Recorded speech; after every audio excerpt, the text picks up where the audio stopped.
well, coffee cold, mine's woke. 2 mics, 1 code, yeah. Scrolling through the chaos, headlines loud, hearts numb, then I hear that drip talk. Cutting through the hum, gem with the side eye, truth stain with the data in his cup. They don't just gas up dreams, they show you how to level up. Oh, from the hustle to the headlines, from the culture to the grind. Every angle, every timeline, they lace and never waste your time. Welcome to the daily drip, let it run, let it run, let it hit. Oh, tech and politics, stacking common sense, turn it up, feel it in your chest, clicking, let your future flip like describe your own ascent, every gem, every take, every tip. Oh, yeah, they make it make sense. Yeah, I'm tired from the doom feed, faith in rent thick, algorithm playing mind games, selling you the same quick fix, then I catch that real talk about credit scores and crypto slips. Union fights and AI rights, and why your boss be talking slick. Left lane, right lane, truth rise in the same frame. If it's cap, they call names. If it's facts, they fan flames. Oh yeah. Welcome to the daily drip. Let it run, let it run, let it run, let it hit. Tech and politics, stacking common sense, turn it up, feel it in your chest, clicking. Let your future flip like describe to your own ascent. Every gem, every take, every tip. Yeah, they make it make sense. Yeah. From your psychic to your 9 to 5, from the group chat to the bottom line. There's a late night guide through the glitch and grind. If you listen close, you gon' change your life. Change your life. Welcome to the daily drip. Let it run, let it run, let it run, let it hit. Hey, tech and politics, stacking common sense, turn it up, feel it in your chest, dig in. Let your future flip like subscribe to your own ascent. Every gem, every take, every tip. Our daily drip, they make it make sense.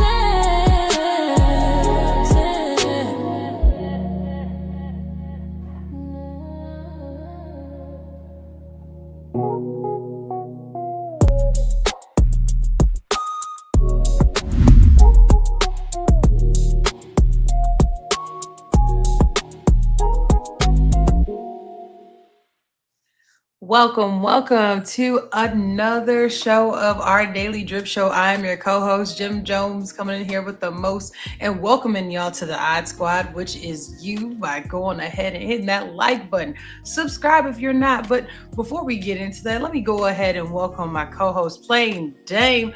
What's going on with you, my brother? Oh man, I am highly blessed and highly favored. Feeling great. Thank you all for joining us for another exciting episode on this beautiful Friday, on the MJ Day, as everybody been calling it, because you know that movie dropped today. I just came from there. I took the whole family, the whole damn house when it was exciting. It was great. Go check it out. So I don't know. Very much. That's what I got, y'all.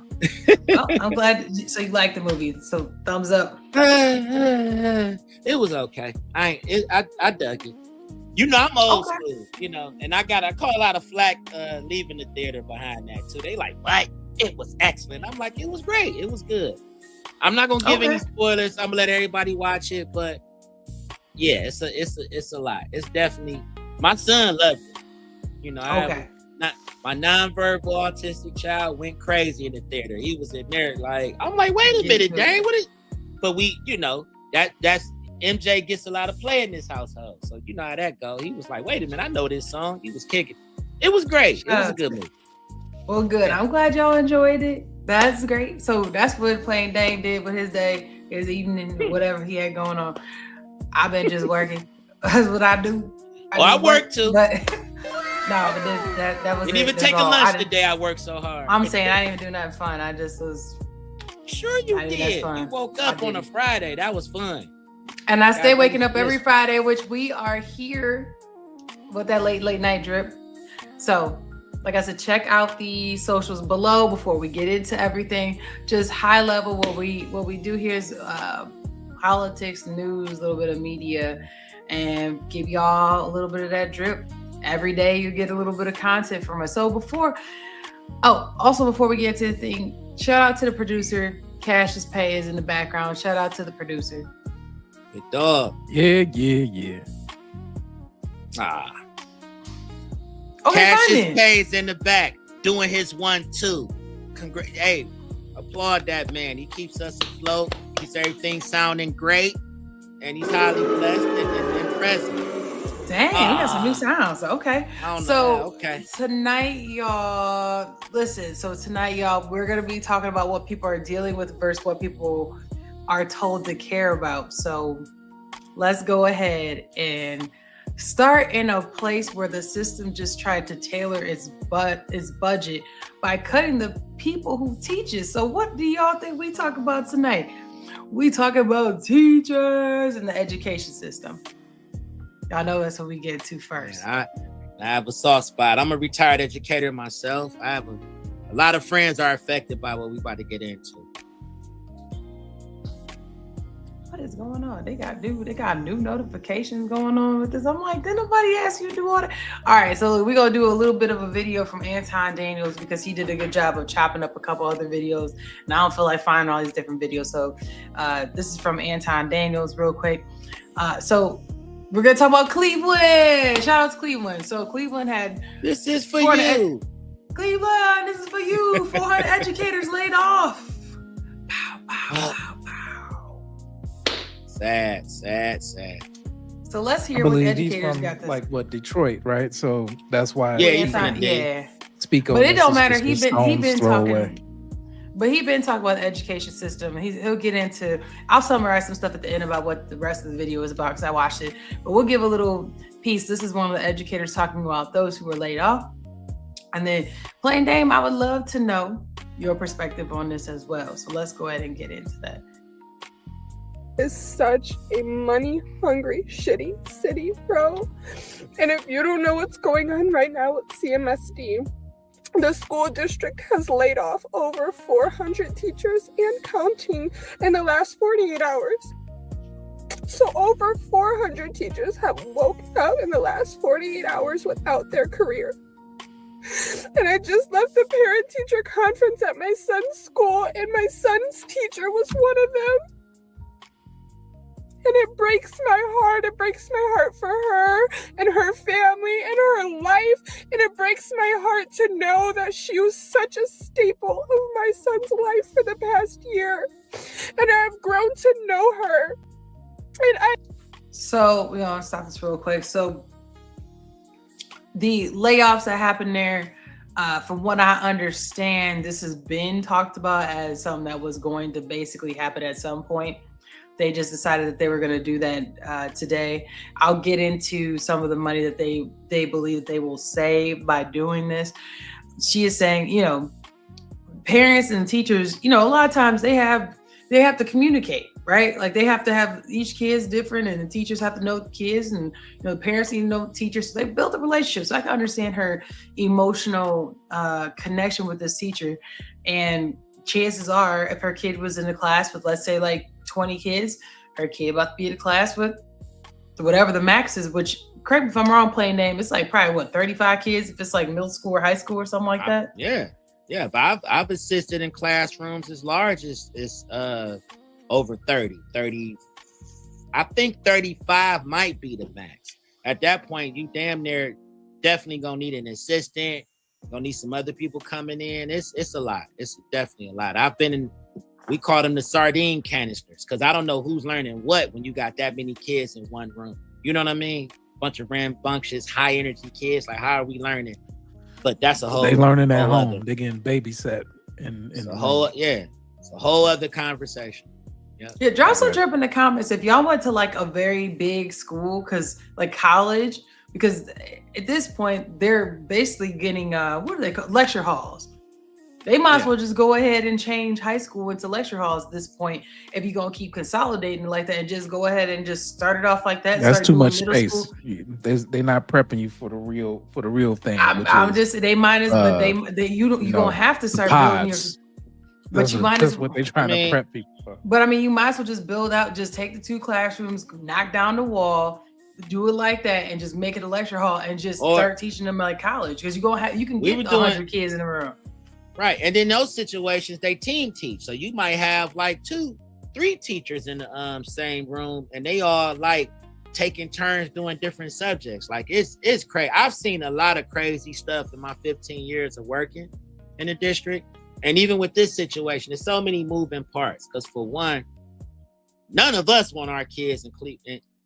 I could say Cleveland Public. I could say Detroit Public.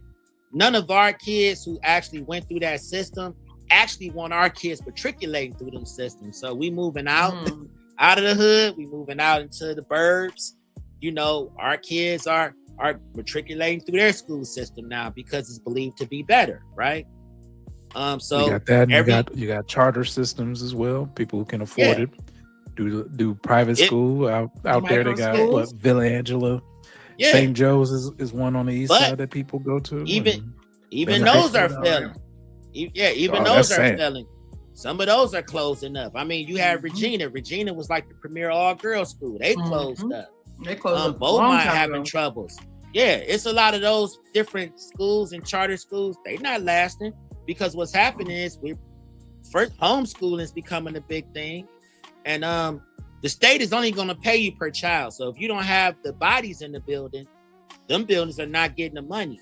Not to mention how many you gotta think about how many new schools got.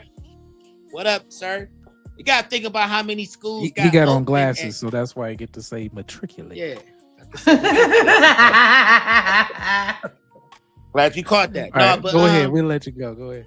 Yeah. But no, the other part of it, like I was saying, is that they opened up and renovated all these old ass schools, slapped a ribbon on it, and said, "Hey, look at all this new school with all this new technology that y'all can come in and steal," because that's what was happening too. And same school, like the school that I retired from, they're actually closing. It's crazy. I'm going to the on the 14th. We're going to the end of the school, like my kids went to. So it's a mess, man. It's just a mess. I pray for those teachers because I don't know what's going to happen with them at this point. Well, I mean, can the population within the city even support the number of schools that they have, right? I mean, people are moving back downtown and all of that, but by and large, it's not like they're moving downtown with families, right? It's live, work, play scenarios. So it's not like people need to use schools as a resource. No, and that's the difference. And even deeper than that, it's gotten so bad that you got rival high schools being merged. You got a Collinwood being merged with Glenville. Like, imagine that's wrong. Yeah, that's what's about to happen. That's what's about to happen. Collinwood that school is broken down. So they're actually taking those kids from that area and bringing them to a whole nother part of St. Clair that there's been a lot of beefs and everything else happening, and putting them all under the same roof and saying, here's your school. Now you all have the bodies to support this building versus what's been going on, where it was a lot of leakage. So or you're trying to make bodies. Just right. You're trying to, so that's what's happening. That's what's happening, man. Because of that, we're gonna lose a lot more. This is probably just the start of the layoffs.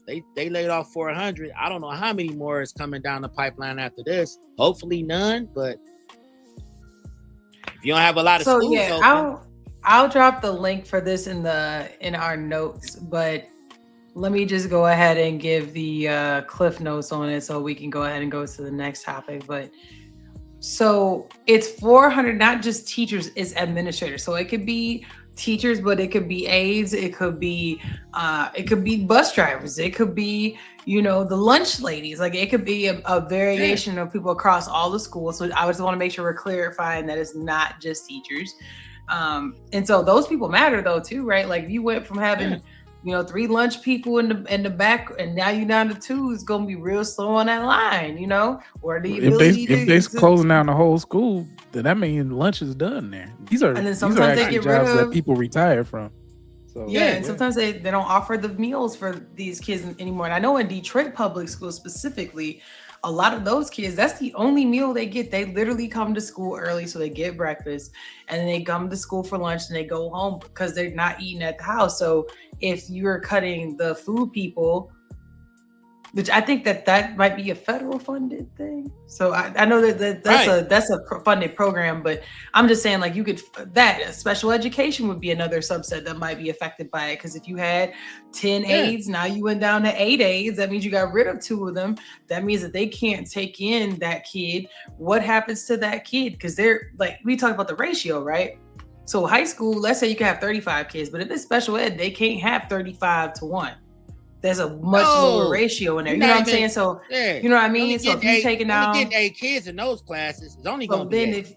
If you taking it from that class, and let's say they had, 5 aides in there, now they got 4, they went from being able to have 8 kids down to 7 kids. That means there's 1 kid in that system per class, per school, or whatever situation it is that has to find placement somewhere. And that's right. the bigger issue with that. So here's my thing.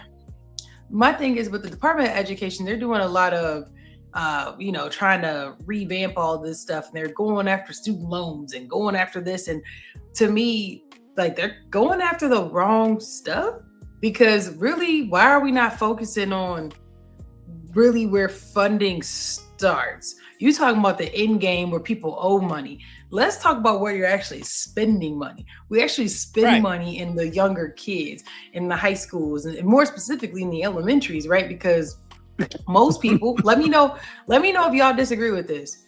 Most people, if the highest chance you have of kids going to school is going to be little kids. You know what I'm saying? As they get older, they stop going to school. There's truancy and all that. Speaking of, you know what? You now. Joe, I can't stand you. Speaking of feet. No, but let me for that. And she had to laugh on that one. Let me add to that too. Go ahead, because we still need to kind of be serious on. But let me add to that. So that's all I had on that, was that that's why it's relevant to this is, and I'll be quiet, is in my opinion, based on what I've seen so far, what we've talked about between student loans, between the kids, right? Like we're taking our energy of worrying about colleges, right? So it's a subset of whoever actually even makes it that far, instead of there's mandates of those who get money, whether they're homeschooled or whatever, because there's the ESA fund and everything else. We fund as taxpayers K through 12, period. So if anything, why are we not focusing on what's guaranteed funding? Leave that loan stuff alone. Like, go deal with that later. Worry about the guaranteed money we got to deal with. That right there. And I think that the Department of Education and this administration, in my opinion, is doing a disservice by not focusing on what we know will always be something that needs to get fixed now, because it's something that's mandated at the core. That's all. So I'll be quiet after that. I got you. But I will say this too. The other part to that is performance based. So like, for instance, how much money we gonna throw down the sewer, and then test scores are where they are, reading levels are where they are. And you talking about some of these schools have gotten some millions of dollars in grant money. They've gotten a lot of state and federal money, and they're not living up to that cash. So that's another where a lot of the fat was getting trimmed too. I don't agree with laying off teachers. I feel like test scores and kids unable to read on level. The last thing we need to be doing is getting rid of. See if you can pull this up too while Dam is talking here. Yeah. Oh yeah. I'll check that out, Joe. Shout out to you. Okay. Yeah, so and that's the other thing. Yeah, so that's the other thing too, because that was the biggest thing. Like with my school that I was working at, we managed to get a grant for $3.8 million. Right? What that do? That paid for a lot of tutoring. That paid for overtime for teachers to stay and work with the kids. Like, man, and I'm talking about mortgages was getting paid. Everybody was eating. You see what I'm saying? Like it was, and then you notice that the more money you put into there, of course, we cared more. Not to say that they didn't care before, but it was just more resources. So we was whipping people into shape. As soon as that money went away, everything started nosediving again. Yeah, the program started leaving. You know, and that's kind of why I got into more, you know, emotional based learning, because that's really where I feel like we should be going. School district worldwide, honestly. A lot of these kids don't know how to make split second decisions. But yeah, it's just so many variables to it. I'm waiting to see what becomes of this after these layoffs. All right, so I'll bring in my last bit of it. So we talked about, you know, the key facts here. So the key facts are the fact that, you know, the district plans or has already cut 400 teachers, and it's really because there's exploitation or a major budget gap. So the districts nationwide are actually losing pandemic relief funds. That's really what this whole thing is. The money dried up from 2024 and 2025, even as like the student needs. So you got the behavior, learning loss, mental health stuff. That all remains elevated, probably as a consequence to, you know, some of the social changes that happened in that time frame. So let's get down to the money. So the tax dollars were spent on the one-time COVID money and tech, you know, possible that happened there. And it's not, it was never a stable thing because it wasn't really meant to last. And now the kids are eating these cuts. So the problem is the politicians that bragged about historic funding and they built it on temporary money. So effectively you set up a quiet austerity wave, and, you know, Black and working class cities always get hit first in those. Every time. Yeah. So when it comes to who actually pays when the budget gets tight, that's kids, that's paraprofessionals like we talked about.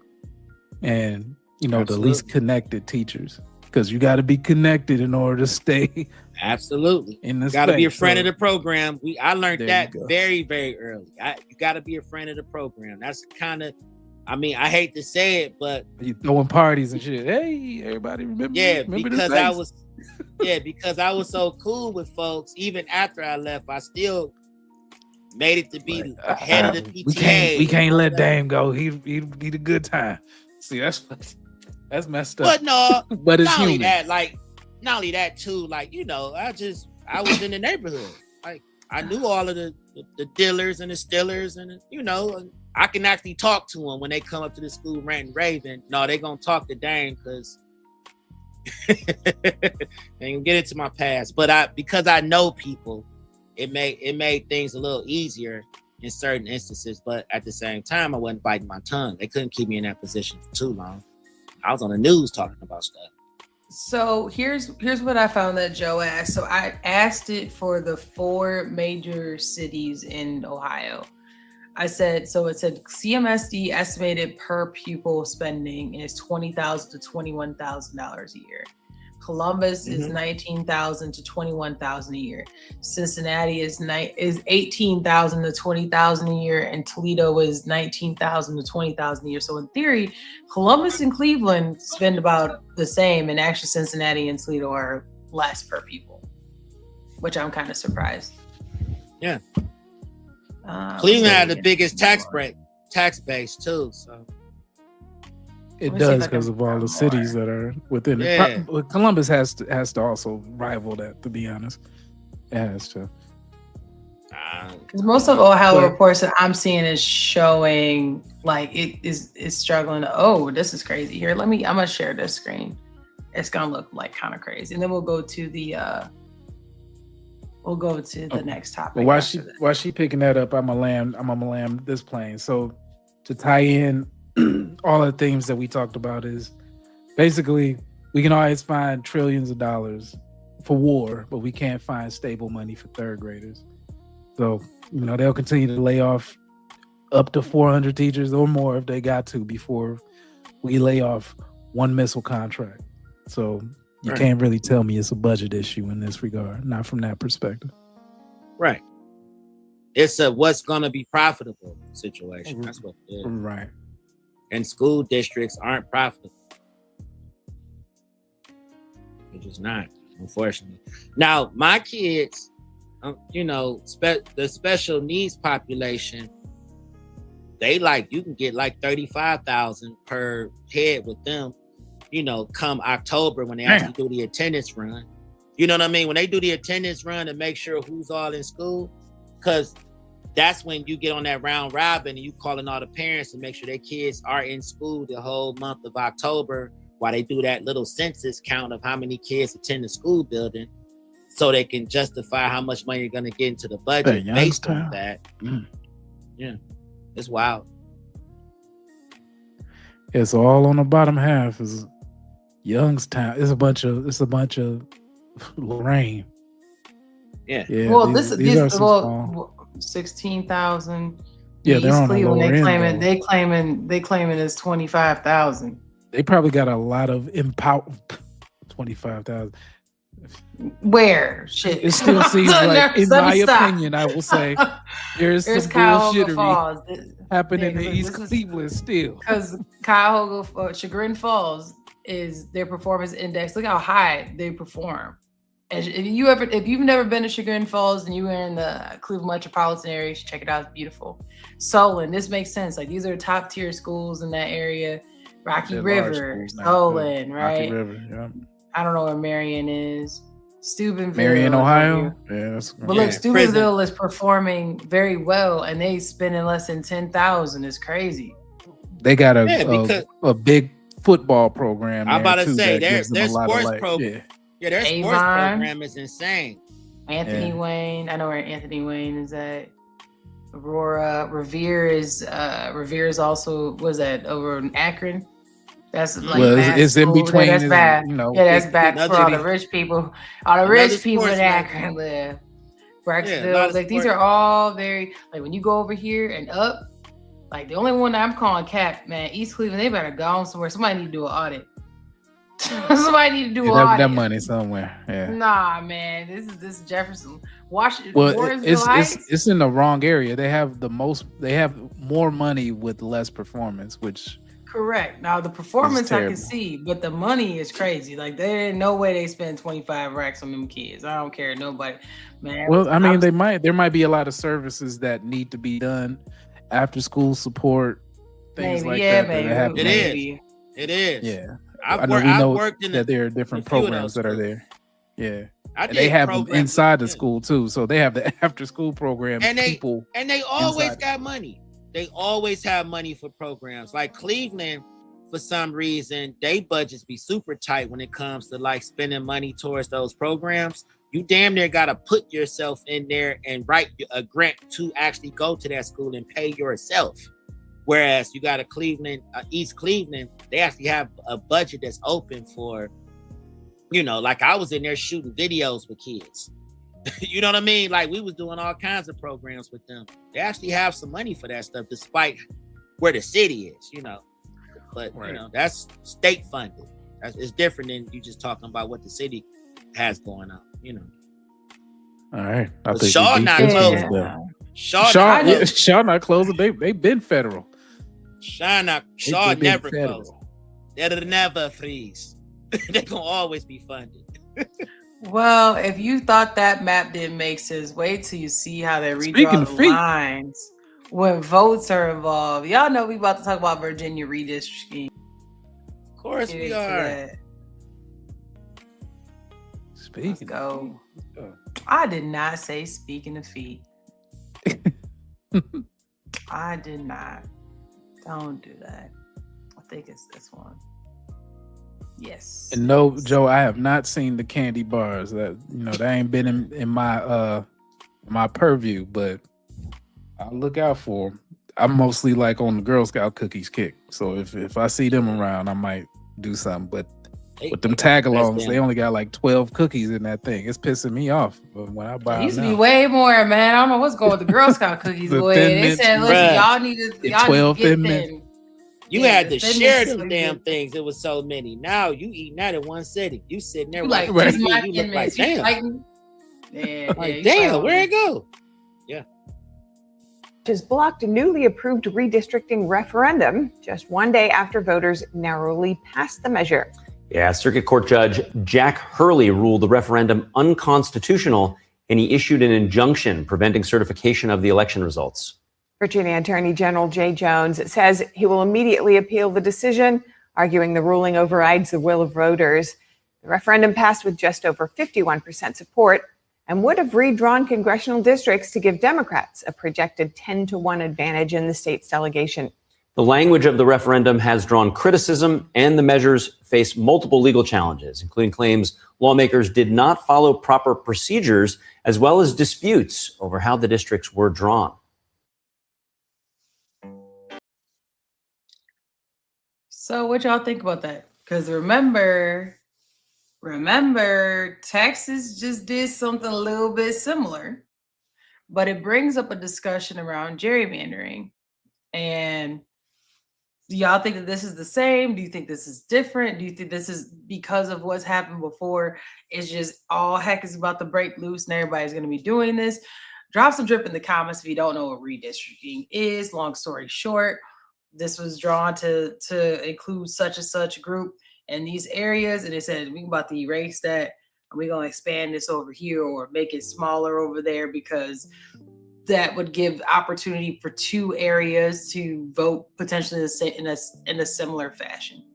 So that's what redistricting is, and it could favor one party versus the other. So drop some drip in the comments if you think that this makes sense to redistrict when you have a chance, or it should just stay where it is and just leave it alone. What do you think, Plain Dan?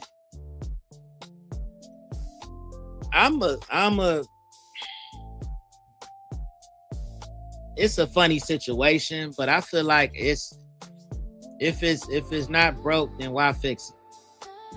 That's kind of where I am with it. I mean, they are saying it's broke. Yeah, they gonna always say that. If it's not favorite, I mean, but depends on who's saying it. That's the conversation. That's where the gerrymandering conversation come in. You got one party saying what's wrong with it. The other party saying, well, it's not right because they all gonna vote this way. So let's redistrict it and fix it this way so they can all vote this way. So we can have half a chance. I'm over it. I was over it when Texas was going through it. But it happens, it's just one of those things. I don't really have an opinion about it, because I feel like the whole game is kind of rigged at this point anyway. So that's just me. To me, it's kind of stupid just because people can move. So you just drew a whole redistricting. You know what I'm saying? Like Cali is, and that's the other part of moving all over the place. So we're gonna have this advantage, and it's like, well, then everybody from Cali moves over to this redistricting, and now you gotta draw lines again. The game is rigged. That's why I'm saying. I'm like, okay, if everybody decide I'm not really feeling this area anymore, and that's what's going on with Cali. Yeah, it's a lot of undesirables moving in. I'm about to go somewhere undesirables. else. Now what y'all gonna do? Well, you know how undesirables. Yes, but I mean, what you're speaking about is like these redistricting fights, right? It's on a national level, and it's been about a couple things. So it's about racial dilution, right? Partisan advantage. That's what we're talking about here, and saving incumbents from accountability. That's really what it is. Because they already know that ass is getting voted out, son. That's all it is. But the thing is that they believe that they'll be able to hold on to a small margin because as an incumbent, people just know you by name. But now people are starting to understand from a political level, they knowing you by what you either did do or didn't or what you didn't do. Right. Shout out to Kamala Harris. Oh, shit. Here we go. But they still mad at us. They was fighting the comments. Check out that Kamala video, y'all. If y'all ain't seen it, people been squaring up in the comments. Going back and forth. Kamala, boy, I'm over there. Yeah, Joe, we need you to go in there and go get them. All right, because they flaming. I love a good dog fight. I love it because prices. But when we talk about these gerrymander lines, right? The lines decide which voters matter and which donors get to direct that line of power. So that's what we talk about, delegates and super delegates. That's a part of our system. So when a district get carved around like the wealthy suburbs, for example, the public money actually follows those maps. And the infrastructure, the school funding, hint, hint, that we got going on, and also policing priorities. So that's one of those main things. So the map is rigged. Yeah. The game is rigged. Every click you make, it runs through someone else's design. I've seen it happen here. I've seen it happen here. And it's just like, what can you do? You know what I mean? I mean, you can get some people. I mean, if I voted you into a certain position and you want to go on the news and talk about it, sure. You know, bring some attention to it. Why not? But at the end of the day, it's gonna boil down to who got the biggest wallet in the fight. Who got the biggest voice and the biggest wallet? Game is rigged. Yeah, I mean, both parties use quote unquote independent commissions, and then the lawsuits that they start filing after this, they lock in what the safe seats are. So you need money in order to do that. Yeah. So, in this case, we talking about Virginia. So who gets packed into problem districts versus those who get carved into safe districts with low turnout. You know, that's what happens with those ones. That's how you end up being safe. So in all of this, redistricting is really how they gerrymander your future without ever touching your ballot. So if things look to be tied let's do a poll. Let's see what's going on in these streets, and then let's work around whatever's happening from that poll. So that's where those lines get redrawn. So yeah, and just know that Spanberger is on her way out. I don't think she's going for a second term after this. I'm trying to see if I can find a Baltimore map. That's what I'm looking for. I can't find. I can see that. Like that's not even a huge state to have so many. Let me see issues. if this is accurate. I don't know if it is or not. Might not be the best.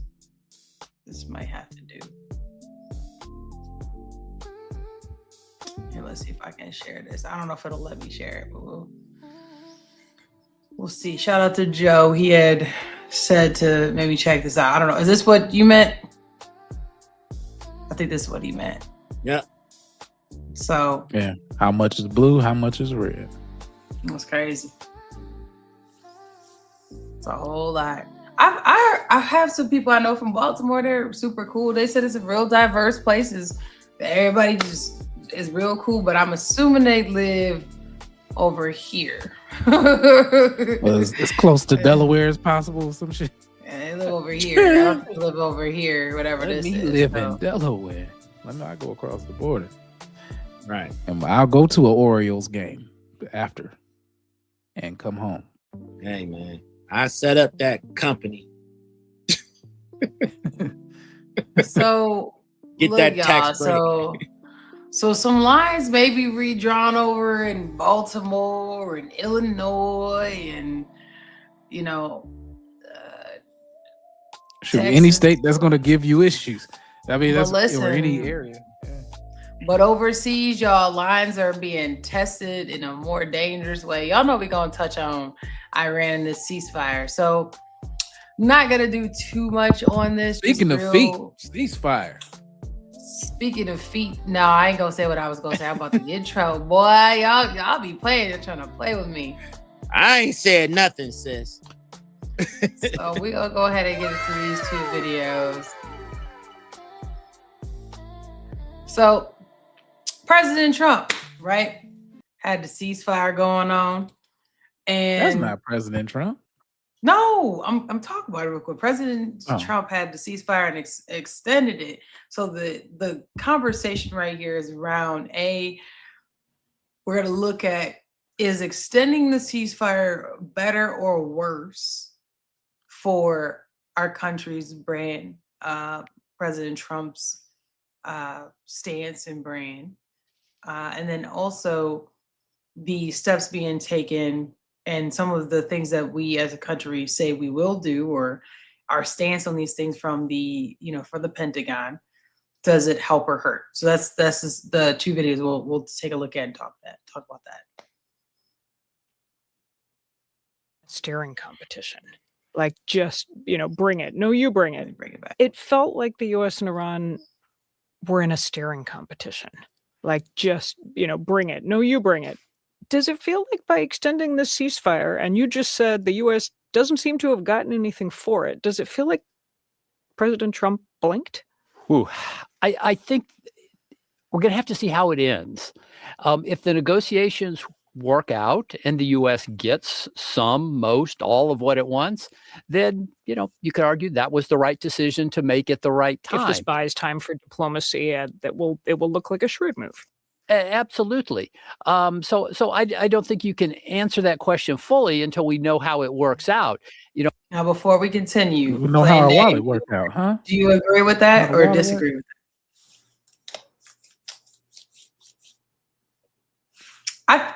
I think so far for me, I think it's a good perspective to go into that. So that's why I wanted to bring this up before we have a deeper discussion. Anybody got anything else before I finish it? I mean, it's better than a ladder. I mean, how many more bombs you gonna drop at this point? You done sunk a All whole of them damn. until you buy Yeah. some more. No, I'm That's- just that's- saying, like, what else are we bombing at this point? So I mean, the at ground this point, before we walk on it, apparently. yeah, I'm saying what I'm saying because I'm like, shit. Anything that I'm just saying that at this point, dog, you done walked us into this trash. Least you could try to do is find a way to try to get our asses up out of it. I take a ceasefire, but I don't know how much fire is being ceased. You wake up tomorrow, motherfuckers is bombing. It's like, yeah, I ain't gonna do nothing. As soon as you turn your back, you're like wait a minute, like, hold on. I'm not gonna do nothing. I thought we was cool. You remember back in the day, you argue with somebody, you still pissed out, like, yeah, we cool, and you go to dap them and you still on them.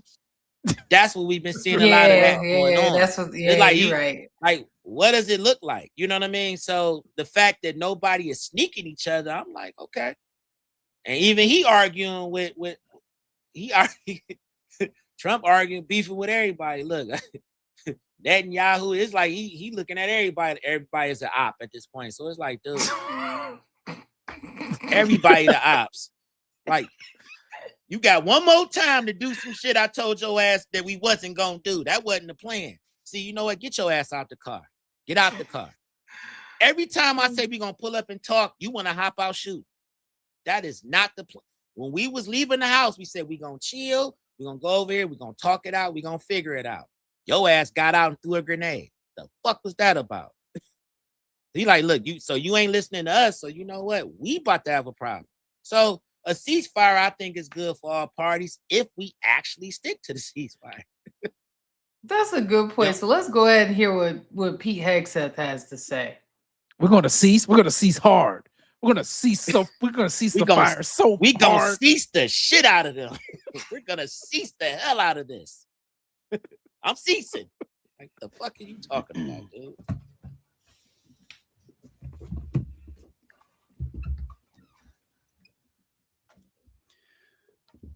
Well, good morning.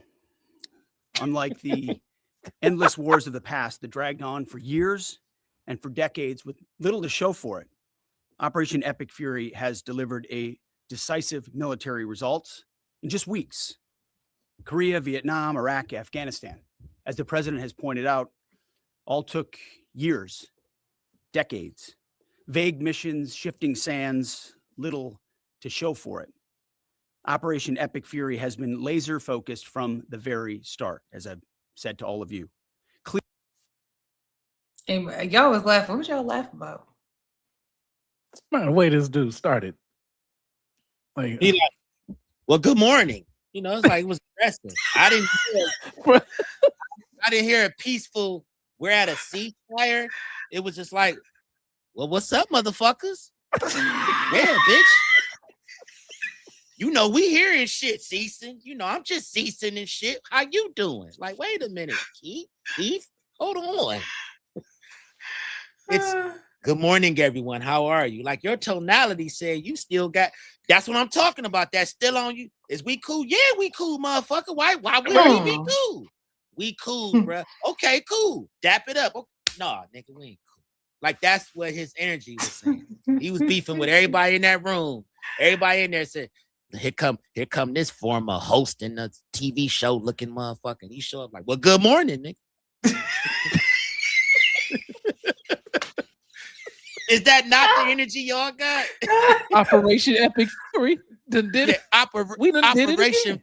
Yeah, Operation Kick Iran in the balls seems to be successful. Like, wait a minute, Epic Fury? Like, God.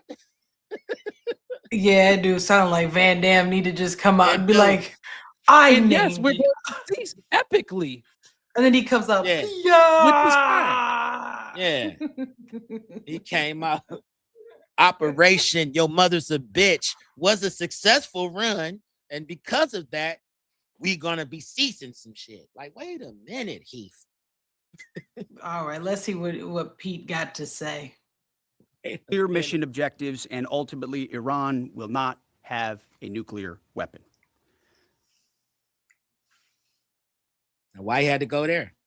Nah, we're going to have a nuclear weapon. We're going to bring it back just a little bit. Shifting sands, little to show for it. Operation Epic Fury has been laser focused from the very start, as I've said to all of you. Clear mission objectives, and ultimately, Iran will not have a nuclear weapon. He making it sound like it's over. Right. You see what I'm saying? Ain't nobody signed no paperwork. Iran is Iran, right? Iran has very clearly said, you don't govern us. And why First of all, should you have we to not say it disrespectfully. You have to say Iran, like how everybody disrespects it. Okay. Yeah. Second of all, we said, even though they didn't say it, they don't have any missiles that they're not supposed to have. We said that they won't, and that's a part of the negotiations that we just say out loud. Yeah, but they ain't said out. They ain't never said we not gonna have a nuclear weapon. They're not saying that now. You came over here. That was a part of a previous agreement that was torn up. Yes. Yeah. Correct. So they said you pulling up, but you pulled up on us. No, we about to. They back there in the back making it right now. Like what are you talking about? Listen, they back there. The babies back there. The kids back there. The mama back there. Grandma, grandpa, everybody in there making shifts. And that's what will come with Operation Epic Fuckery. And we'll blow that up too. It's some 6-year-olds in the back right now gluing some drones together.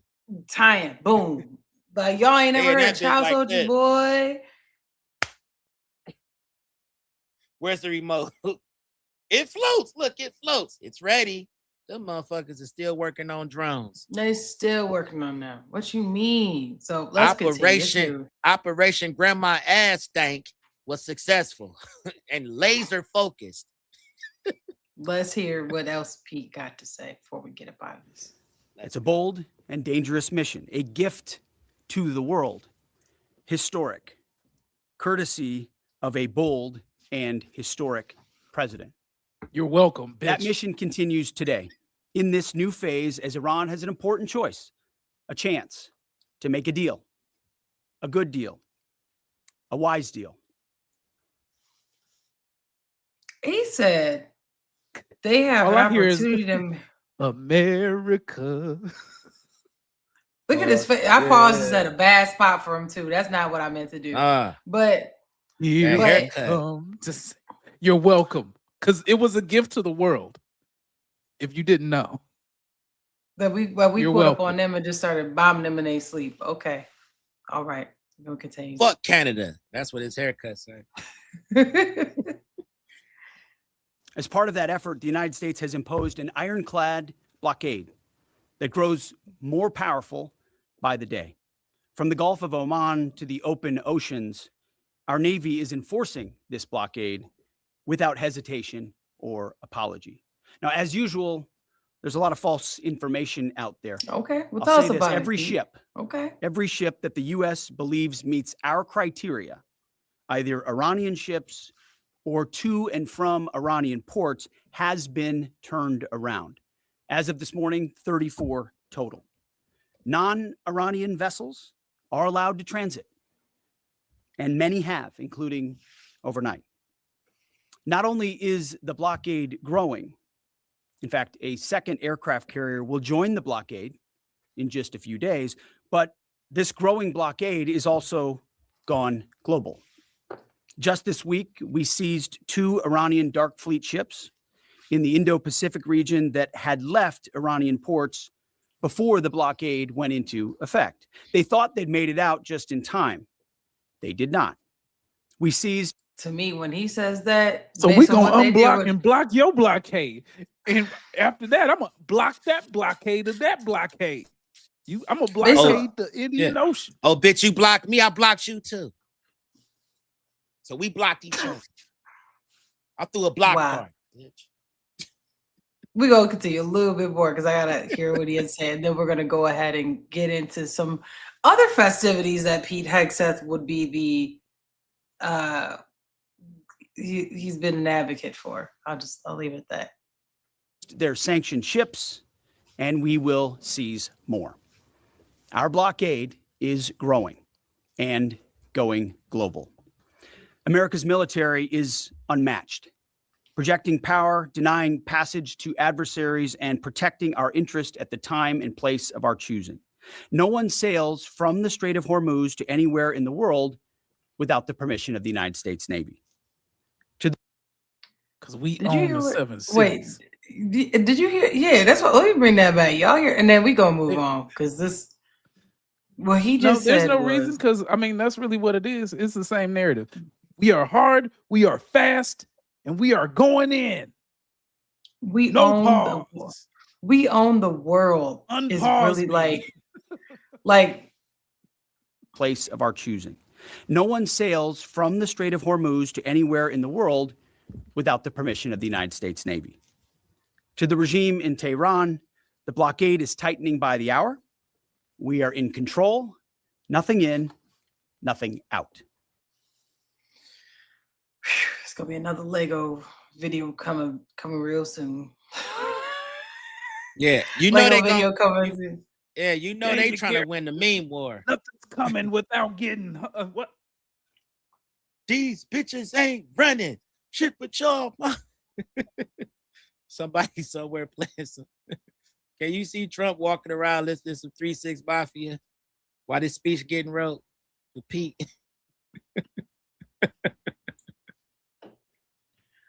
So, just my last remarks on this. Wow. I'm sick of Joe be trying to ignore Joe. The messaging that to me that our Pentagon is giving out is we do what we want, we own everything, and then they'll turn to other countries and be like, so you putting in on this, right? And they like, hold on. Why'd you help me, bitches? Because I don't got nothing to do with this. I didn't need your help anyway. I didn't just a test to see if you would even do it. And since but I didn't co-sign that you gonna block this and you own that and you do this and you go like so why I did block it and done. Well then what was it then say? why And did what you calling me for? Yeah, so what you calling me for? And so I just think that this is bad for the relationships with us internationally with some of the messaging, even if that's not the intention. Like Pete, like I don't know if he did Toastmasters or some kind of training, but the messaging, the messaging is beyond just us. You are speaking to the world. And to me, it seems very small-minded a lot of times as our administration is talking to not just us, but like just know the whole world is picking up on that. And I have concerns about that. I don't particularly like how he talks. It's very like it's not that it's smug. It is smug, but even his diplomacy in his delivery is not. It just could be better. That's really what it is. It's not. And then it's like I've never seen nothing like that. And it's as if you're only talking to America, but If you were talking to America trying to rally us up, then I can understand you coming from this angle. You know what I'm saying? But this is a globalized situation, and everybody can watch everything. And I need the administration to tighten that up. You need to tighten that up, because it's just, you're not just talking to us. You're talking to everybody. They watching you. And it matters. Well, you're using an official platform, and something to be said. And I'm gonna be quiet for Dame to get in, but it's something to be said about real diplomacy, where you get to speak quietly and carry a big stick. That's what FDR said so long ago, and it really holds true. Stick. Okay.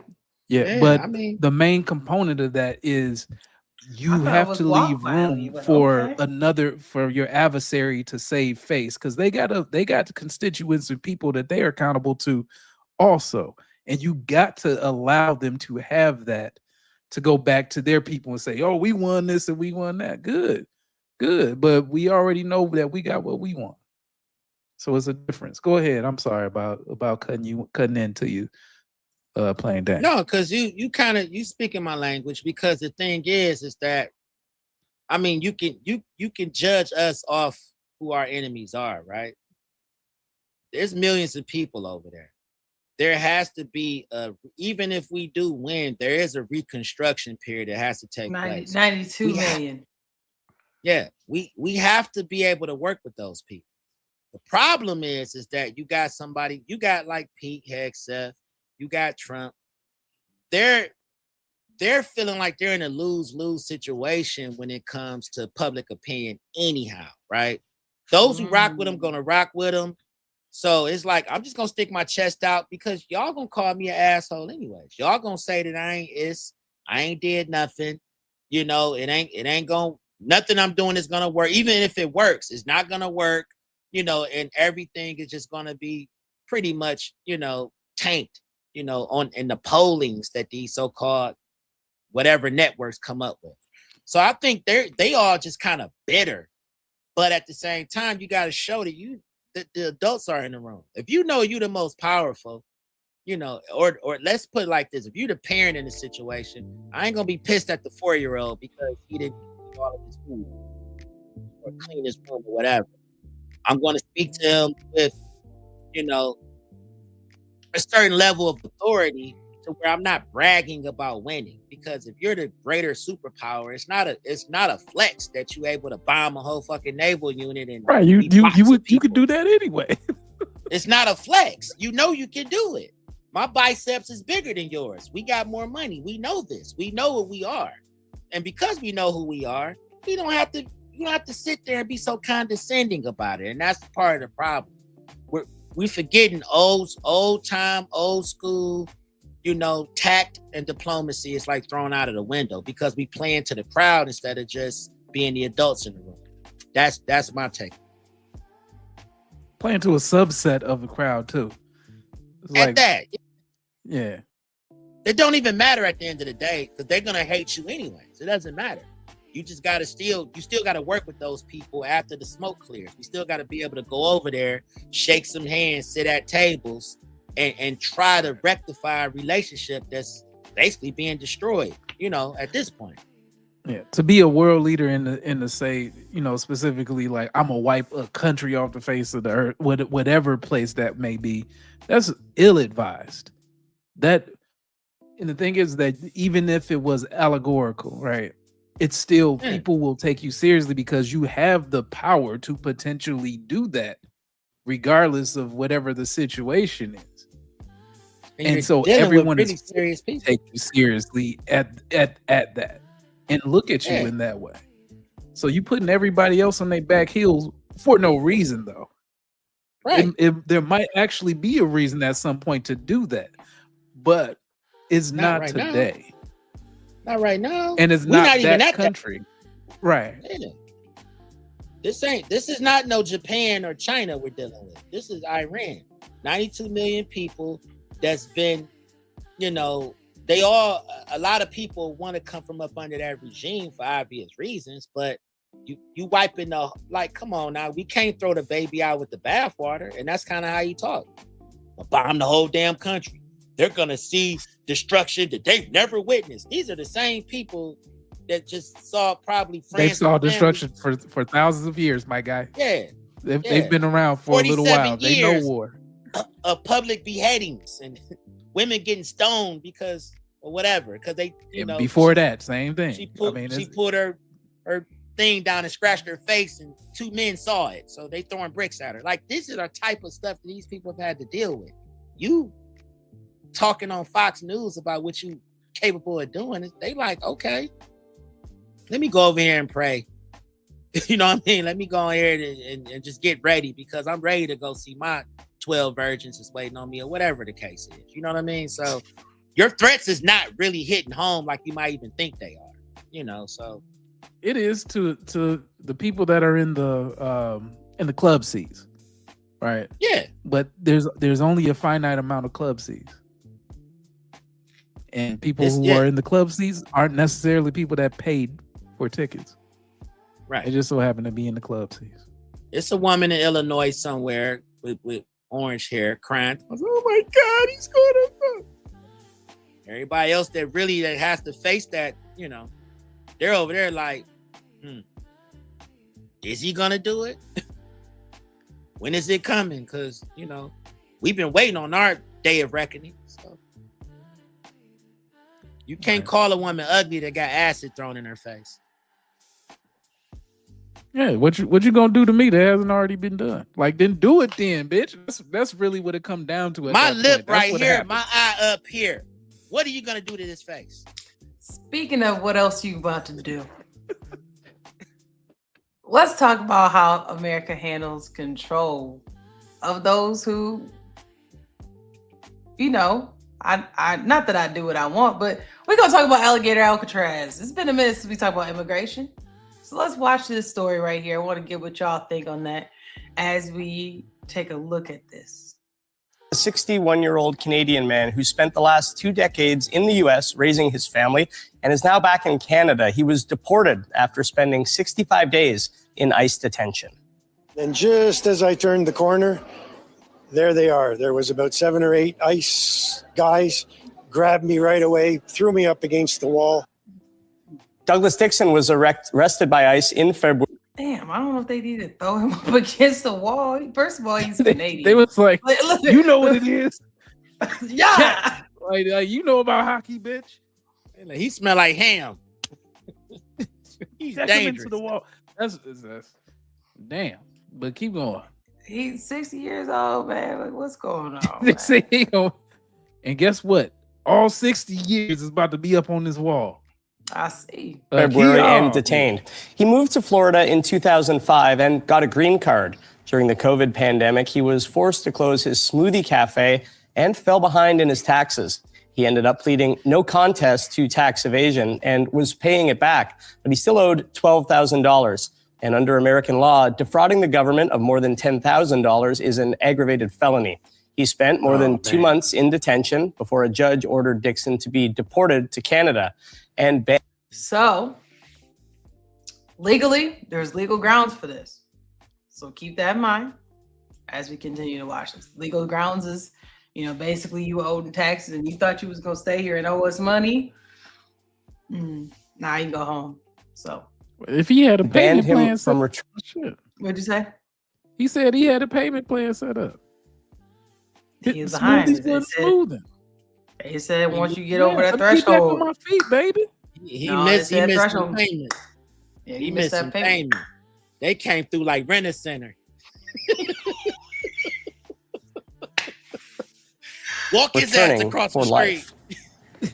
I didn't think that the United States was going to treat people inhumanely. They do. Okay, so where you been at, man? Where you been at, dog? You don't watch. He said, "Listen." Well, he meant to say, "I didn't think it was gonna happen to me." That's what he meant to say. Yeah, I thought I was exempt. Right. Do not care about the human condition in those detention centers. That's what happened. It was like, "Where you from?" Dixon is now describing what it was like being inside the detention center known as. What is this about? Right. Is it? Oh yeah. He ain't You from a- around her.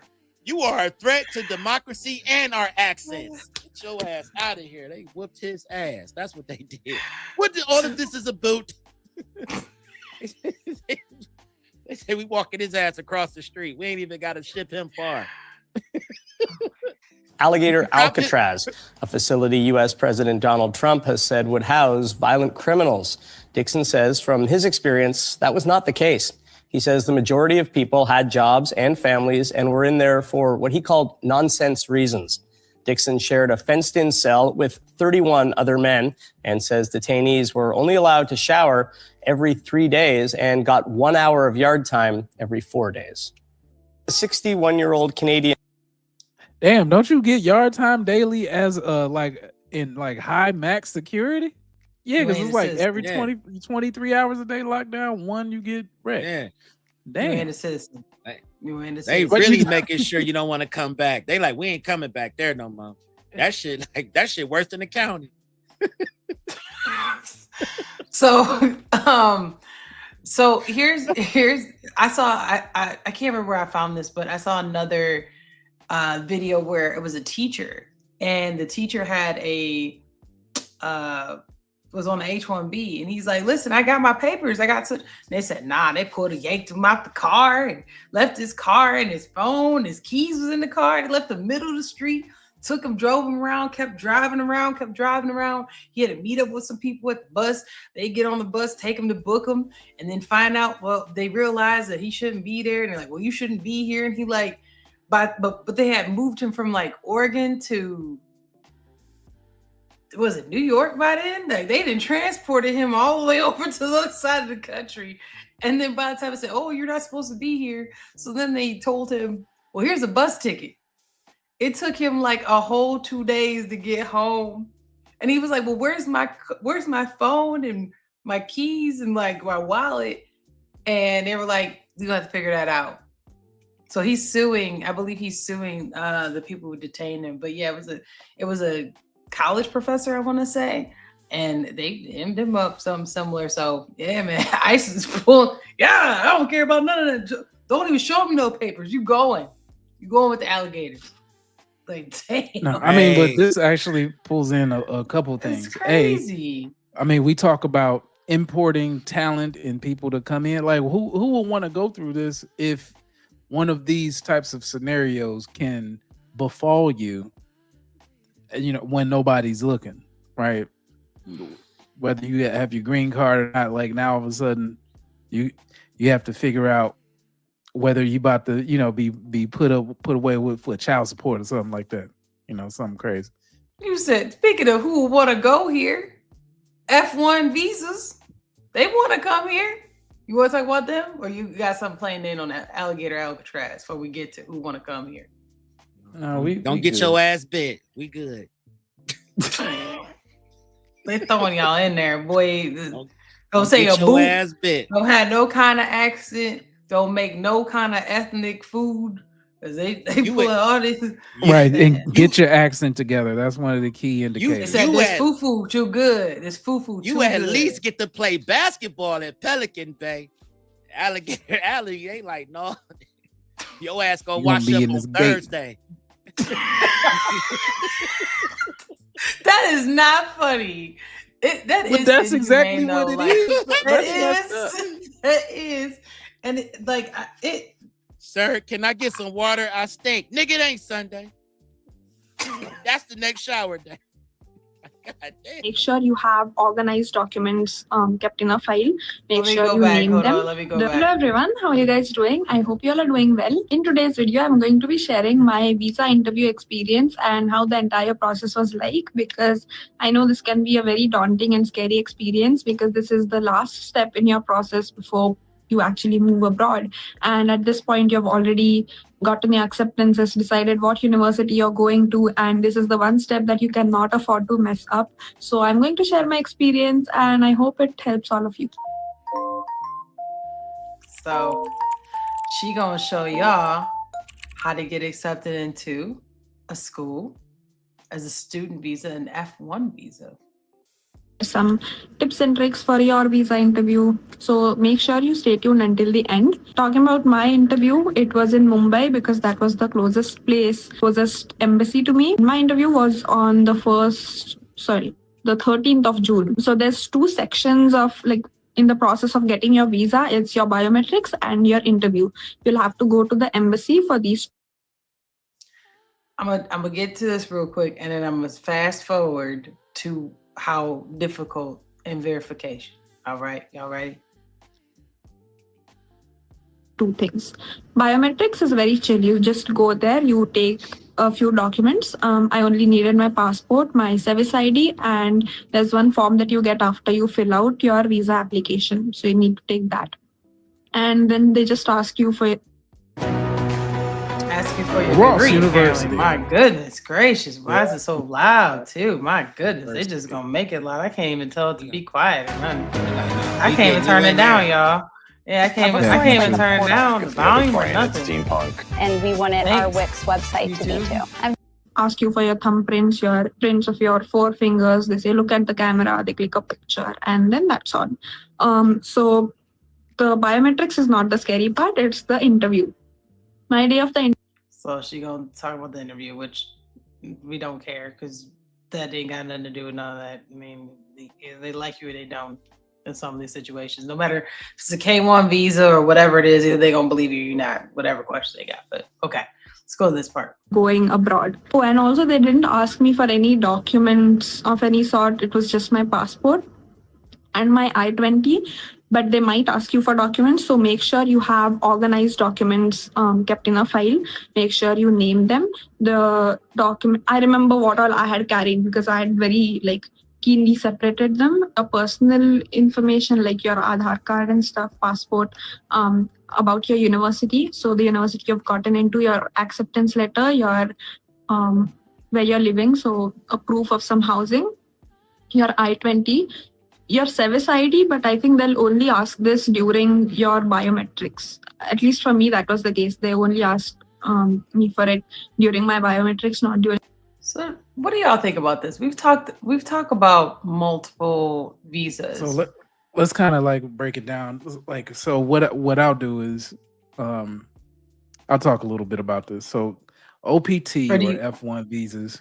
You want to talk about this, or you want me to tell the different visas first? Oh, go ahead. You go ahead, because I was gonna go into that. But if you got it up, go ahead and talk. No, I just know the visas from us talking about it. Talk through it. K1, H1B, to do it all. This is the one that's all you. So before he gets into that, let's review the ones we've talked about before. We talked about H1Bs.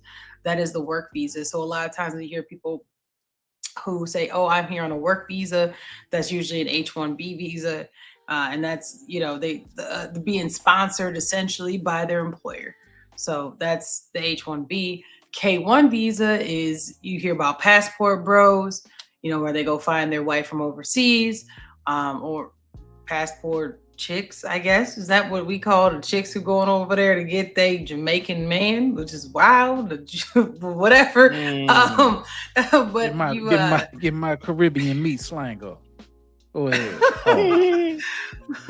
But that's when they get a fiance, and when they're engaged, they're able to bring the foreigner over to experience life a little bit together, to get paperwork together, to basically feel out, is this going to work? The visa, if it's accepted at that point, and they get married, they have a visa because that person is sponsored. So keep in mind, H1B, a company is sponsoring, and a K1, a person, due to a relationship status, they sponsor. And then the other day we talked about them, for that person and responsible for them too. And the difference too in that is the company, when they say you ain't got no job, you gotta get up out of here. K1 visa, sometimes they're allowed to stay. You get married, you're still responsible for them, and they're married to a whole other person. Go check out 90 Day Fiance. And then the last visa that we talked about before this one was the B1, B2, and those were business and work visas still. And that was kind of shaky because they some of those didn't have substantial dates on them. It was like, I just got 5 years of tours. It's like tourist visas for whatever reason. I'm here touring for 5 years. Where in the world are you gonna get to be just chilling for 5 years in that country? But okay. Anyways, those are the 3 that we've talked about up until this point. So this is a new visa, the F1 visa, which Cassius Pay is going to get into. Is that good? That's set to see. Scene set. But what I'm gonna get into, OPT is what it is, the acronym, and it's called F1 grads. And so F1 grads coming out of school can work for up to 12 months. So that's the first level of more than likely very cheap labor that you'll be able to obtain if you are a part of like a STEM OPT. So STEM, science, technology, engineering, math. That's what STEM is for. It adds 24 more months to that. So that's up to 3 years now total. And then about 34% of first-time H-1Bs come from this F1 OPT pipeline. So a lot of critics say companies use this to hire cheap, less protected labor versus new U.S. grads. And that's why people have seen a dip in the tech industry. So I'll just keep it short and sweet. And I'll just say that the F1 or the OPT is a 3-year audition that lets companies stack 3 to 4 foreign grads against every one American starter. And the referee in this game is the tax code.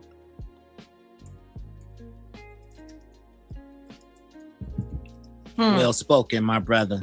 So another visa where we're talking about competing with Americans. Are you talking about Big Ed right here? That's what you're talking about. Everybody know who Big Ed is. Yeah, Big. You know what though? Big Ed, I don't think he ever actually brought the chick over. He never brought the chick over. He ended up. He went over there and got something. He went over there to go get the Thailand chick. I think was she from Thailand? You down with OPT? But he went over there and didn't even get her. He didn't even get her. She was like, "I'm good." He didn't treat me well. She had a son, and she had the damn stank face. The first one. I don't even know why I even looked at that. But yeah, she every time he'd say something, she looked at him like he stank. And then I think he had another chick too that didn't work out. And then he eventually had an American chick where he got engaged. He never worked out either. But Big Ed was getting to the bag before, he was like, yeah, a lot of money. But yes, 90 Day Fiance is that show, as well as a few other folks who, I am a 90 Day Fiance fan. Yes, she is. I'm looking for this thing. But yeah, I think this visa for me, I just take it as another. So grads are competing, workers are competing, relationships are competing. What country where we just they just let people just come in and pull up like that though? Y'all know of another country that allows foreigners to just pull up like that? supplant. I mean, I'm not saying that paperwork's easy to get. I'm not saying that at all. But the ability, for me to just be like, "Hey, Switzerland, so listen, I'm finna come over there and just tour for 5 years." They'd be like, "What? You're like, why are you here? I don't know. Switzerland. I want to see that to spend money. Why are you here? Nah, why are you here? To spend money. Show me the money. I will. My bank account. Put a lot of that in one of our accounts that you open up here. Then we'll think about letting you in," said Mexico. Yeah, I got stories about Mexico and their actual tariffs. They be holding shit hostage. Like when it comes to trying to order some shit over there, they will hold your shit hostage at the border, and you gotta go pay somebody. It's a ridiculous setup. Yeah, but that's how it is in some of these countries. But yeah. Well, speaking not of bad traveling, mouthing anybody. Just my opinion, will say. But payola is a thing at a lot of these places. It probably is in the U.S. too. But you just can't get away with it as much. There's too many people snitching. No. Ain't enough people getting their palms greased around there. That's why you got the super mayor getting hated on. Super mayor. I kind of still want to talk about this. Well, Go ahead. Go ahead. I see you highlighting it in the show notes. So go ahead and pull it up. I'm trying to figure out which one is a little more. Speaking of what? Speaking of. So we're gonna get into actions have aftermath, and let's use that for. We're gonna talk about an airport divorce. Have y'all ever heard of an airport divorce? I have no idea what that is. You're gonna have to explain it. Divorce. Yeah, I got a video coming up too. But so this is from the HuffPost. If traveling is stressful for you and your partner, it may be time to consider an airport divorce. So this is by Jamie Davis Smith. She said, before a flight to Puerto Rico, I made a beeline for the United Club Lounge alone. So basically, essentially, she only had a pass for one person, so she left and then he didn't go with her. And she thought he was going to be mad, but then instead, they were both in a good mood because they were not together on the way to the flight. So now they decompress away from each other during the airport. It's called an airport divorce. So they're not together when they're at the airport. Long story short, so I'm single. As soon as we check in, baby, I'm single in the airport. I'm drinking. I'm doing me. Don't call me, beat me. If you want to reach me, I will reach you when we get to our seats. Y'all never heard of that? Nah, that's stupid. Like, okay, so go ahead, take them off. So, like, are you about to cuss his wife out? Yeah, he took the glasses off. It's like he didn't. You ready? You ready? You Going ready? let's let this person with a mustache tell their. They just explained what I just went through with that article. Okay, the stupidest shit I've heard. You said it's stupid. Yes, because half the time, who holding bags? Who's carrying the stuff? Where you going? But everything's checked in. The gate half the time. Yeah, you check in, but you don't even know where to go. You can't even do the bathroom right, and then you want to talk about airport divorce. I need to be lost on my own and can't get to. Go ahead. This is I don't know who these people. I mean, this is a knockoff view, but who are these people? I don't know. I don't know. I don't care. I don't know, and I don't care. But my thing is, I don't know, and I don't care. All I'm saying is that they explain what the airport divorce is. I had some articles about Kelly Ripa and her husband saying it, but I wanted to get sentiment because a lot of times we don't hear other people's opinions, so they're just going to tell their opinions with their women. We usually don't do that because chances are y'all are not going to agree. So that's why I'm playing it. So give them a little longer. Is that Rosie O'Donnell? No, it's knockoff Rosie O'Donnell. Actually, I want to get to the one who got the stank face. This one right here. She might be the. Have some drip in the comments. What do y'all think about an airport divorce? Airport divorce gonna lead to hate at the gate, to pain on the plane, to stranded when we landed. Bitch, it's over. The reason why I bring this up is because a lot of Gen Z, we talk about this. Well, I don't think we talked about this very much, but Gen Z is trending towards being more trad wife. And this is where lines start getting blurred, right? Because you can't. What is trad wife, please? A traditional wife. So a trad wife is a traditional wife, meaning that like their husbands are the head of the household, that they get the last say, those types of things. Less liberal, progressive, more conservative, kind of historical conservative. That's funny. And so if you listen to those concepts, but you want to be a traditional wife, there's conflict, right? Because if you're a traditional wife, y'all can hop in after I say this, but if you're a conservative, traditional family, what that lady just said at the end, that would never rock, because I'm gonna leave the kids with him. Wouldn't that be her job technically? And then also like leaving your wife, you leaving your husband to go be out there isn't the point, like to have to be under the protection of your husband, and you being in the airport means that you're removing yourself from that protection. Do I understand that correctly? Drop some drip in the comments. Let me know if I got it wrong. It sounds like she's trying to get her feet spoken for around here. That's all that Man, is. listen. Look at her. Listen. Talking about some damn. Listen, don't ask me about what I was doing in the bathroom with the lady that sat in 4B on the plane. I don't want to hear none of that shit. We gonna be single. You want to play them kind of games? Your ass better go get you a drink at the bar and chill. What is you talking about? We sing? Nah, hell. It's just too many excuses.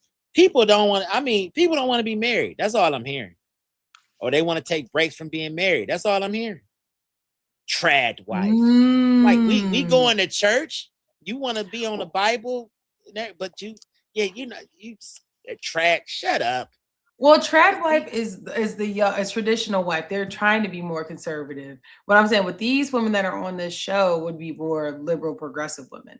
So my thing is that if you're a Gen Zer and you're at home watching shows and you're trying to live near conservative values, if you watch that, that would be a direct conflict of what a traditional wife would be, right?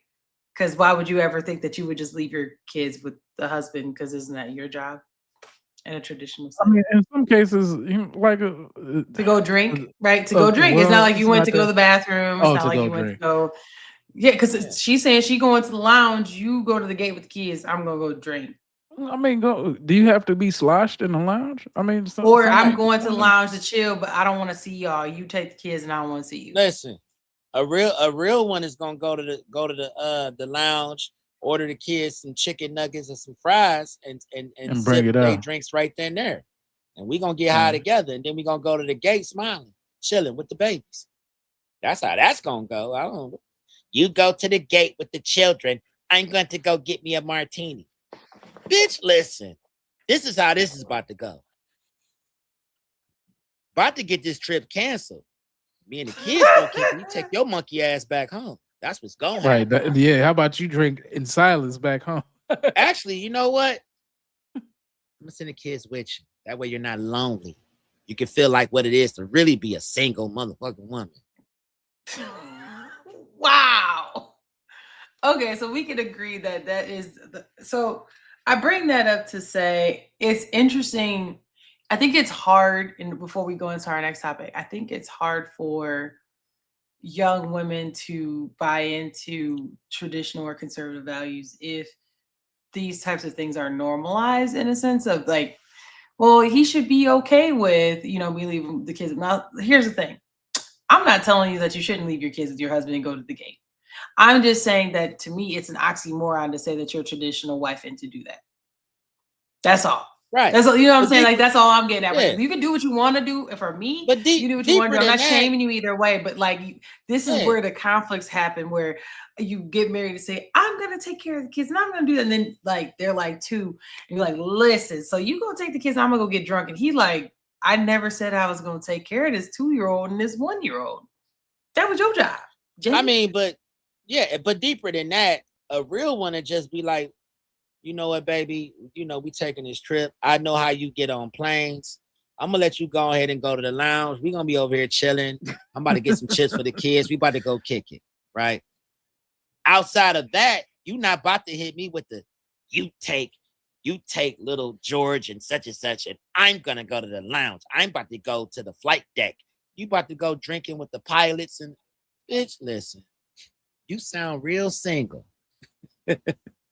And if we playing them games, let me call your mama to come pick up these kids and let her know the kids ain't gone. I get a refund for these. You stay in the lounge where you at. Matter of fact, how about I redirect my flight to a different city? Let's play that game now since we here with it. Single in the airport. Why can't we be single on the plane too? Well, that's why you have these scenarios popping up. So I wanted to bring up something from Threads because we don't normally do content from them.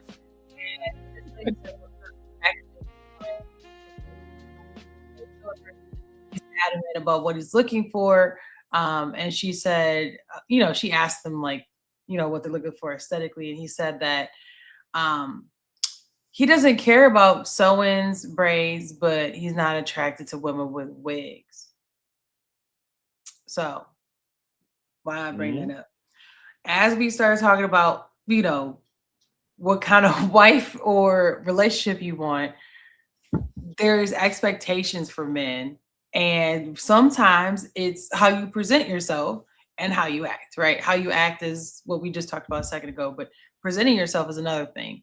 And so from a presentation perspective, what do y'all think about a woman, I guess, acting, maybe presenting themselves that they want to be traditional wives, right?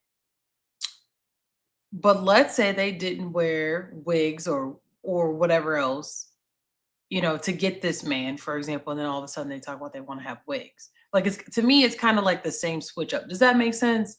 Like, you're presenting yourself something to be what you aren't. Now, I'm not saying he's up front saying I don't like wigs. So I'm equating wigs to becoming progressive later on in the marriage. Does that make sense? Yeah. Do y'all think that happens more often than not? And then also, do you think that because of this switcheroo, we're having more and more young men wanting like true conservative women because they've seen what progressiveness is? I mean, go ahead.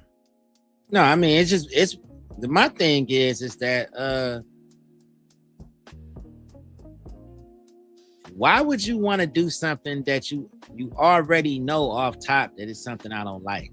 Why are you testing your limits in that way?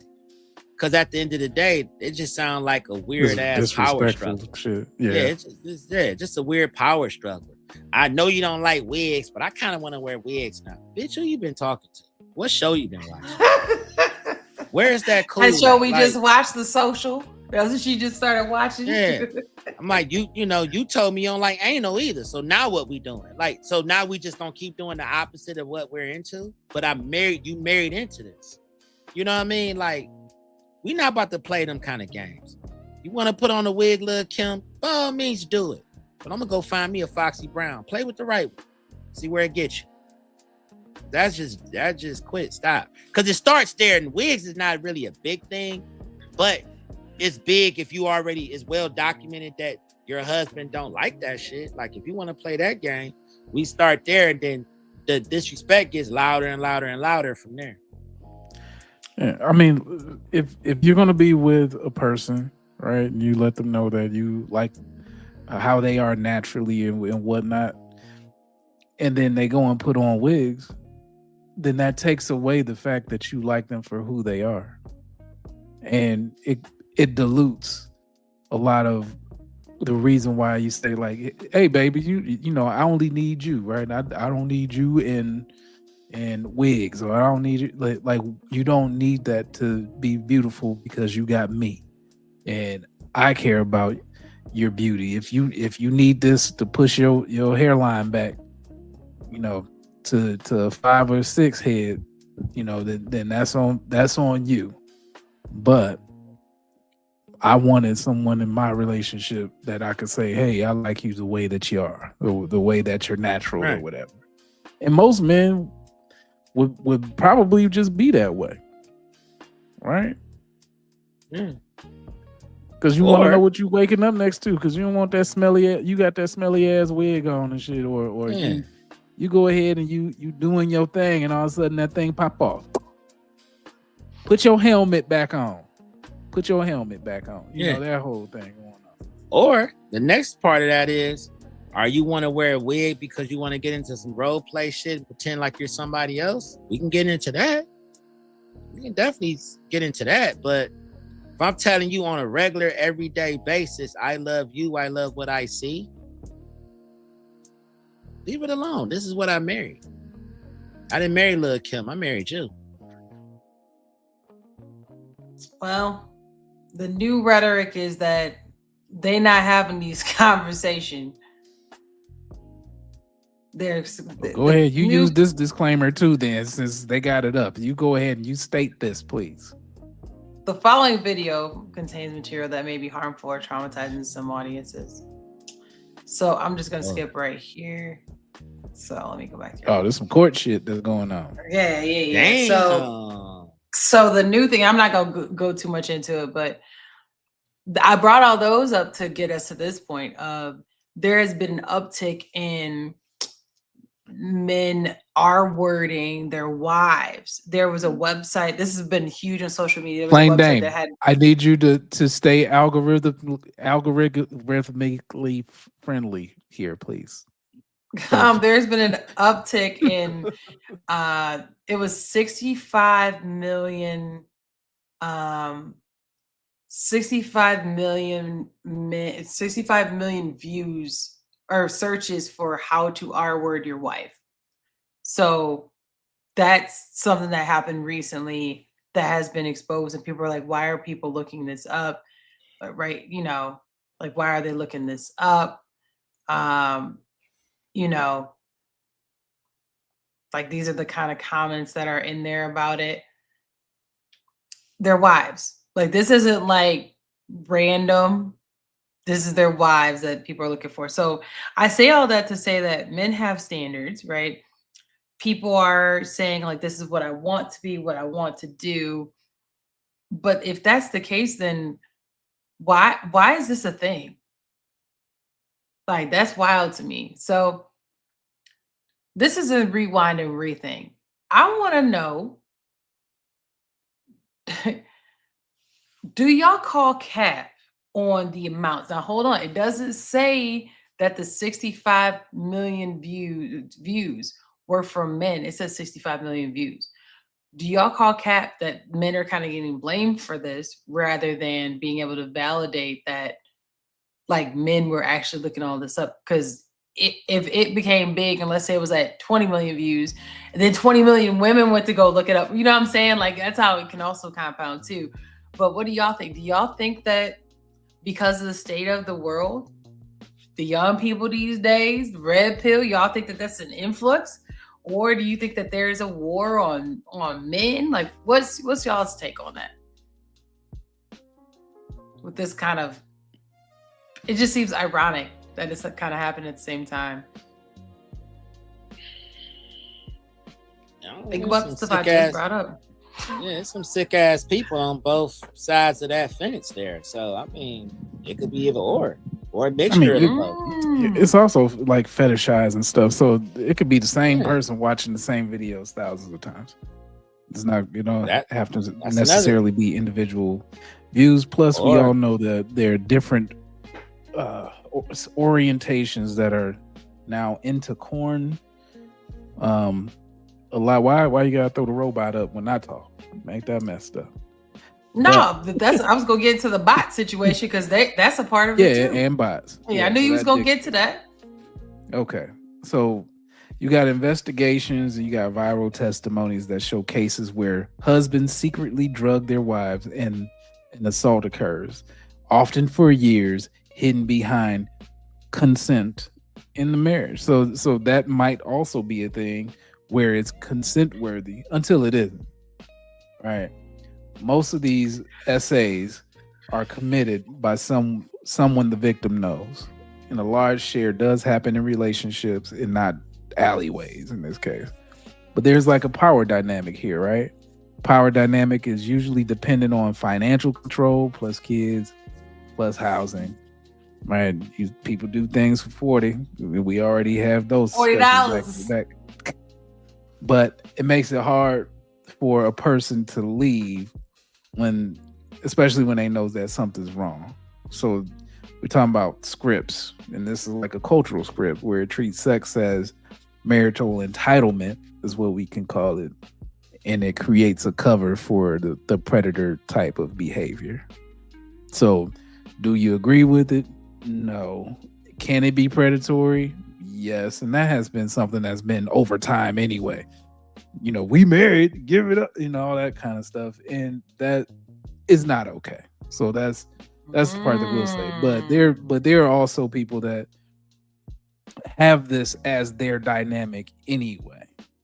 Like Well- Shannon Sharp, right? Yeah, like he was that.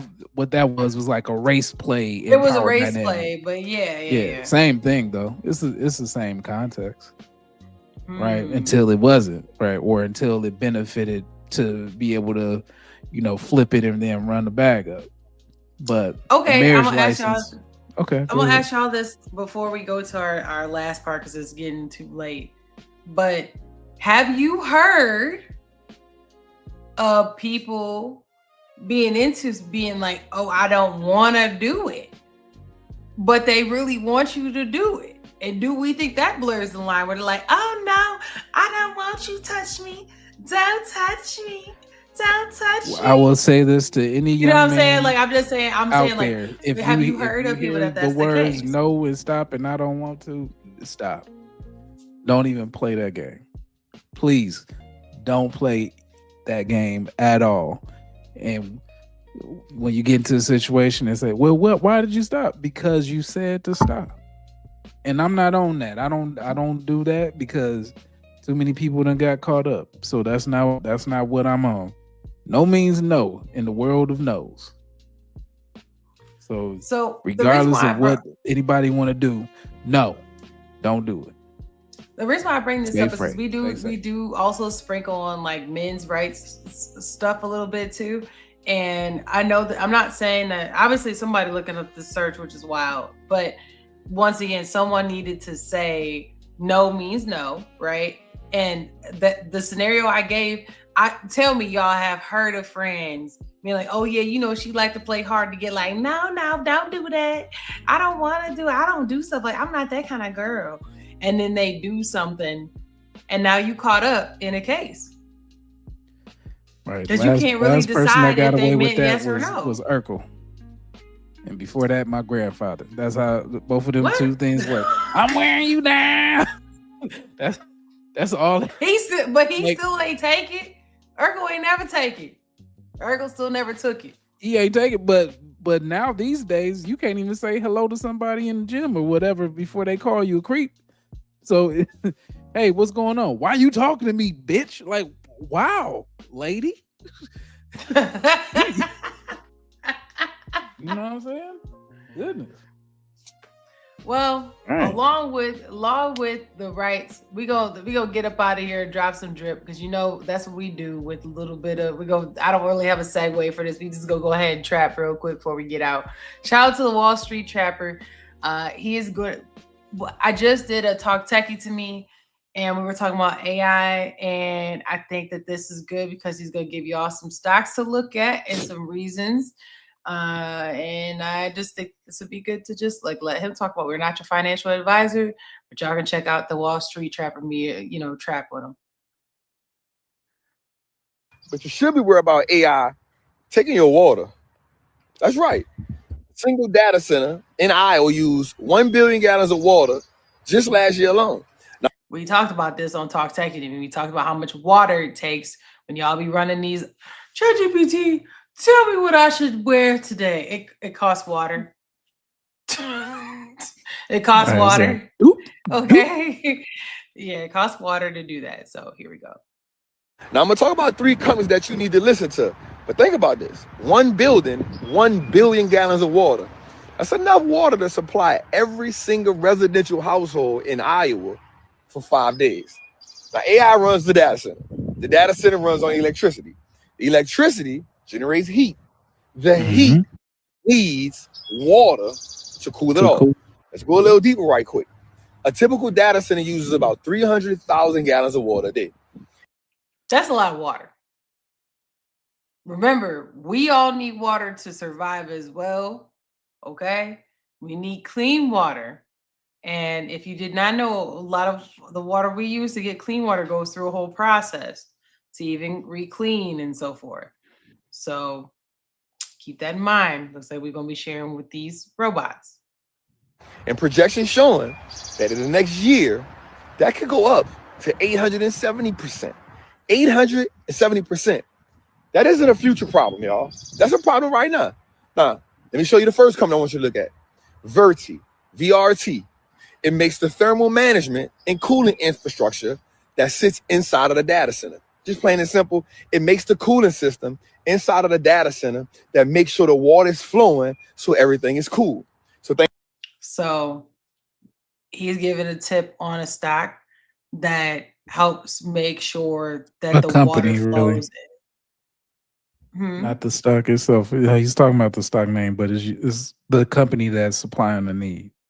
Correct. But he's going to tell you about these and why they are something to look out for potentially because of their solutions and the opportunities with AI. So think about this. NVIDIA needs chips.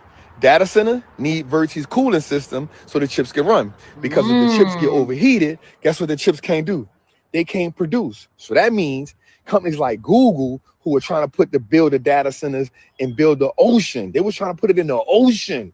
And they realized we got to come up with something different. Now, here's the problem with that. In 2023, data centers consume 17 billion gallons of water just for cooling. By 2028, they say that number could quadruple. On top of that, they consumed another 211 billion gallons for electricity just to power them. In Texas, 49 billion gallons of water. By 2030, they saying 399 billion gallons of water. Now, only 51% of companies are even showing the data. And of that, only 10% of them have the right things in place. So based on what he just said is that's just who and what we know. There's a big component of more water, more than likely, that we're unaware of. So keep that in mind that they're fulfilling a need to help with the ability to get the water to the data center. Not that they're making water, right? But they're creating a need to allow the data centers to use the water when it gets it. Now you got companies like Blackstone, Brooksfield, KKR. These are the largest private equity firms in the world. And guess what they're doing? Buying water companies. Guess what Bill Gates is doing? Buying land and water rights. So the second company to look at is MWA. They make the physical infrastructure that they need to move the water in and out. The flows, the valves, the pipes. That's the smart water technology that's going to be needed. As water becomes scarce, just think about what the government going to start doing. They're going to start managing the water as it get more in demand. The next one is Core and Main, CNM. They distribute water and waste and production and protection all through the supply chain. They're going to be needed. Why? Because you're going to need somebody to regulate that flow. So he just gave 3 options. He just gave who's going to actually have the ability to cool the systems. That's the VRT. MWA is who actually has the piping and the actual physical pieces to get water or cooling to the data centers, which is basically like a big old building with a bunch of really big computers in it, right? And then the last one is kind of sounds like a little more on the governance side, but it sounds like they build infrastructure stuff too, and like the how, maybe like the blueprints and construction of the building and so forth. Those are water valves and systems that are aligned with it. Yeah. No, this is definitely talking through the requirements for this big push. Now, are we going to be in a space where this is needed? Maybe. But on the flip side of it, investors are also looking for returns on investments for all of these AI booms that are ticking. A lot of money's being put into these spaces, and you can't build them fast enough to get an actual return. So it could be a bubble forming within these spaces. We'll see if we're in the next boom or if we're in the next beta max tapes. We'll see. Right. Well, I think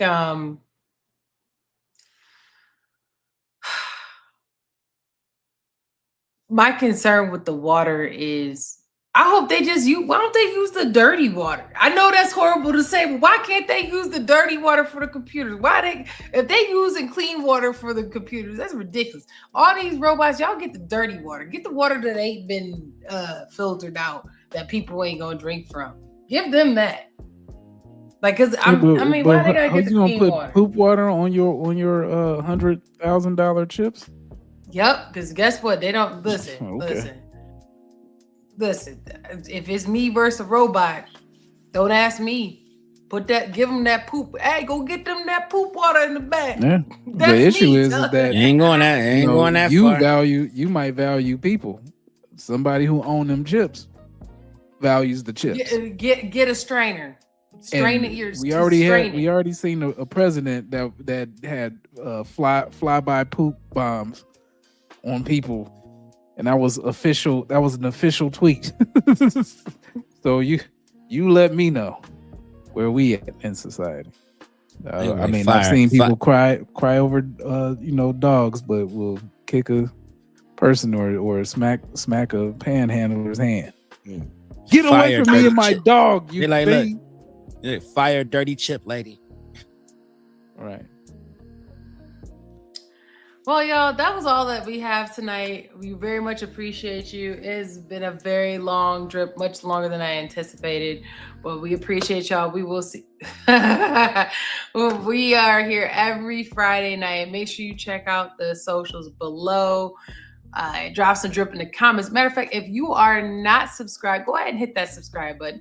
If you haven't hit that like button, go ahead and do that, because guess what? It is free. It don't cost you nothing. Just go ahead and hit that button.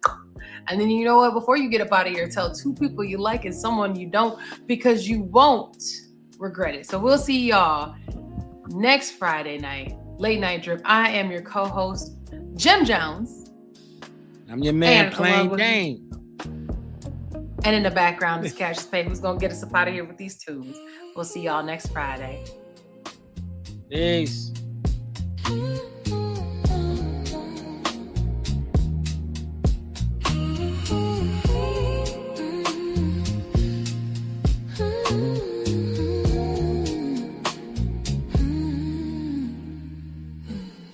City lights, close shadows dance.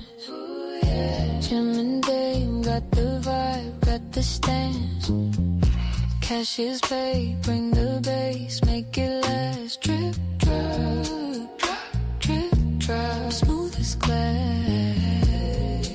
Late night, whispers in the air.